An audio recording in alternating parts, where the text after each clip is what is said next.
Hello and welcome. We've been talking to various delegates about the possibilities and the opportunities of investing in Latin America and indeed in many countries in Latin America. We spoke to Tata Consultancy Services, Bajaj Auto amongst others who've got substantial presence and have found to their advantage the early advantage of going into the Latin American region. Joining me now is Rangaraj Viswanathan, former ambassador from India to many prominent Latin American countries. And let's understand from him what it takes to enter these markets, what it takes to win, and what are the things that you should be watching out for. Mr. Viswanathan, thank you very much for joining us.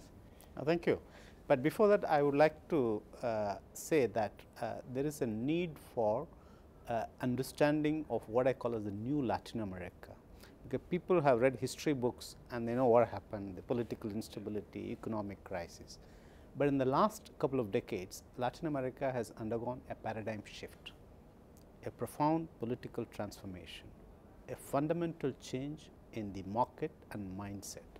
So, today you have a new Latin America of political stability, economic growth and cultural confidence.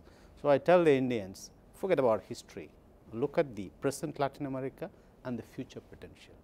How is it shaping? For example, if you take growth, after the financial crisis, Latin America bounced back with a bang, 6% growth. In 2011, it was 4%. Last year, it was 3.1. This year, it's going to be 3.8%. And it is a sustainable growth a projection in the decade to come. So, that is why there is a buzz in Latin America that this is going to be a decade of growth. This is going to be a Latin American decade. So, I tell the Indians that they have to look at the present and the future, and there is tremendous potential.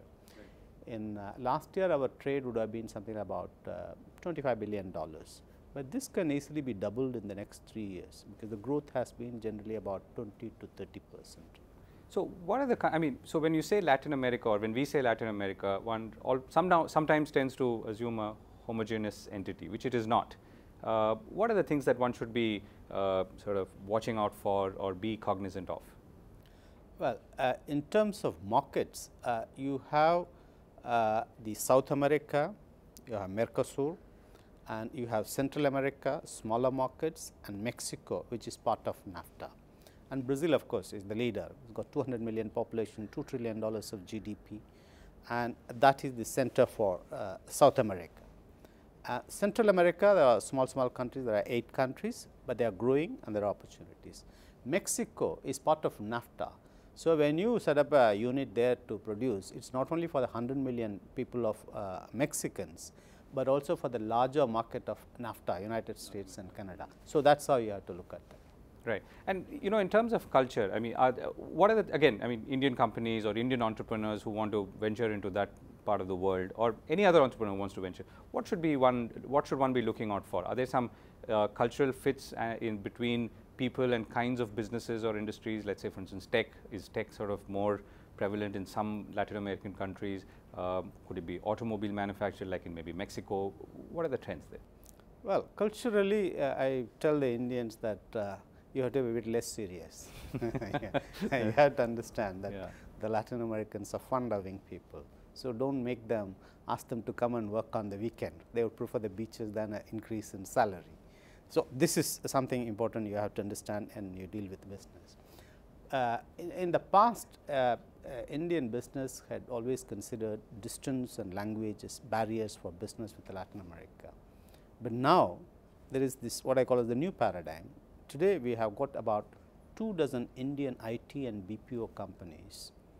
They are operating in 16 out of 20 Latin American countries, employing 25,000 Latin American staff.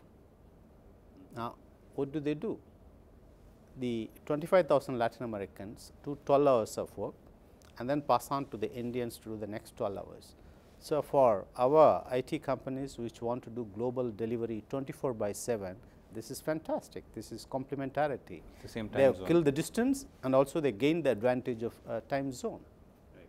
So, what are the other areas? So, technology is clearly an important area, and companies like TCS have perhaps been at the vanguard of investing in Latin America, but are there any other newer areas? The second most important area is pharmaceuticals.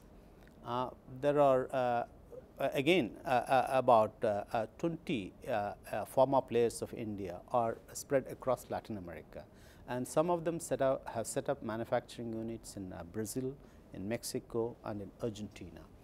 Now, the Latin American governments have been actively inviting and encouraging entry of Indian pharma companies, because our generic companies, they have helped the Latin American governments and the consumers to reduce the cost of health care.